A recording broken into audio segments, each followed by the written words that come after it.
Welcome to Poddy, April 29, 2026. Today we're diving into some pretty stark numbers about the changing job landscape. We're looking at massive tech layoffs. We're talking over 275,000 jobs lost in just 2 years, alongside a surge in humanoid robot deployments that's growing at 250% year over year. And I want to be really clear here. We're not going to do the typical doom and gloom AI apocalypse thing. Instead, let's actually look at what the data tells us and what it doesn't. Because there's a lot of headlines making connections that may or may not be there. And we need to separate the signal from the noise. So let's start with the layoff numbers, because they're genuinely staggering. According to data from Layoffs.fi, over 152,000 technology workers were laid off in 2024, and then an additional 123,000 layoffs happened in 20. That's 275,000 tech jobs gone in basically. Now, here's where it gets interesting. There are headlines floating around claiming these are all AI-driven layoffs. But when you actually dig into the tracking data, it's more nuanced than that. There are dashboards tracking AI-related layoffs specifically, ones directly attributed to AI implementation and automation initiatives. But those are being tracked separately from the broader tech layoff numbers.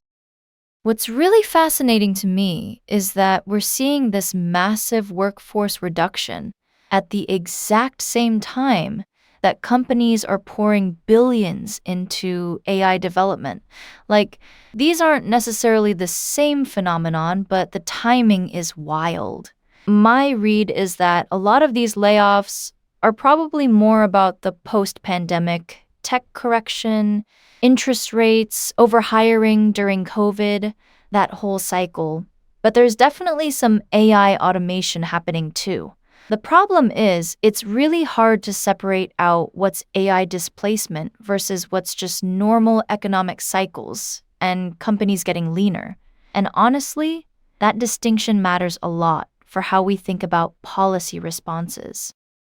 But here's where things get really interesting. While we're seeing all these tech layoffs, we're also seeing this explosion in robot deployments. According to SAG estimates, global humanoid and quadruped robot shipments reached nearly 53,000 units in 2025, which represents 250% year-over-year growth. That's not a typo, 250%, and they're projecting another 73% growth on top of that. Now, 53,000 units might not sound like a lot compared to, say, smartphone sales, but for humanoid robots, that's actually a pretty significant number. We're talking about physical robots that can potentially do human-like tasks. The thing is, and this is crucial, most of these robot deployments are still happening in highly structured environments. We're not talking about robots that can just walk into any office and start doing knowledge work. These are mostly warehouse operations, manufacturing lines, maybe some customer service roles in very controlled setting. McKinsey has this interesting take about humanoid robots needing to build 4 essential bridges to leave what they call pilot purgatory and deliver real workplace value at scale. And that phrase, pilot purgatory, really captures where we are right now. Lots of impressive demos, lots of investment, but still pretty limited real-world deployment. So here's my take on what's actually happening. The intelligence and perception capabilities in humanoid robotics are getting really close to human parity.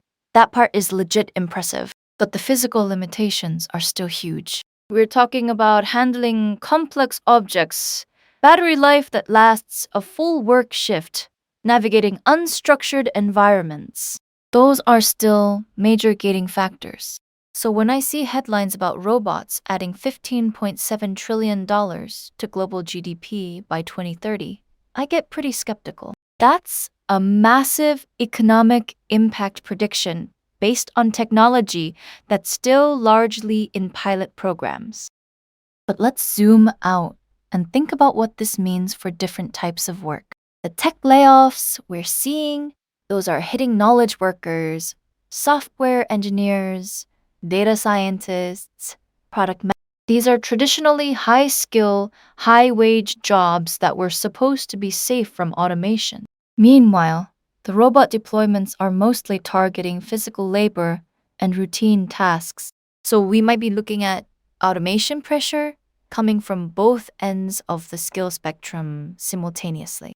That's actually a pretty different pattern from previous waves of automation that mostly hit manufacturing and routine office work.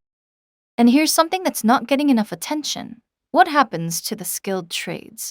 Everyone's been saying learn to code or go into the trades as automation-proof careers. But if we're really looking at 53,000 humanoid robots deployed in 2025, growing 73% year over year, some of those are definitely going to start competing with electricians, plumbers, construction workers.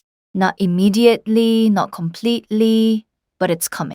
The question is whether the market can absorb that kind of disruption while also dealing with all these displaced tech workers potentially moving into other fields. Look, I think the real story here isn't robots versus humans. It's about the speed of change and whether our institutions can adapt fast enough. Traditional higher education is still churning out 4-year degrees for jobs that might not exist by the time students graduate. Companies are laying off experienced workers while simultaneously struggling to find people who can work alongside AI systems. And we're deploying robots faster than we're figuring out how to retrain the people they're replacing. That disconnect is the real challenge. So what should you actually do with this information? First, don't panic. 27 tech layoffs sounds huge, but the US tech sector employs millions of people. This is disruptive, but it's not apocalyptic. Second, if you're in tech, start paying attention to AI workflow integration, not just AI replace. The jobs that are surviving seem to be the ones where humans are working with AI, not competing against it. And third, keep an eye on those robot deployment numbers. 50,000 units growing at 250% year over year. If that trend continues, we're going to see some pretty significant changes in the next few years. But we're still probably talking about years, not months, for widespread workplace adoption.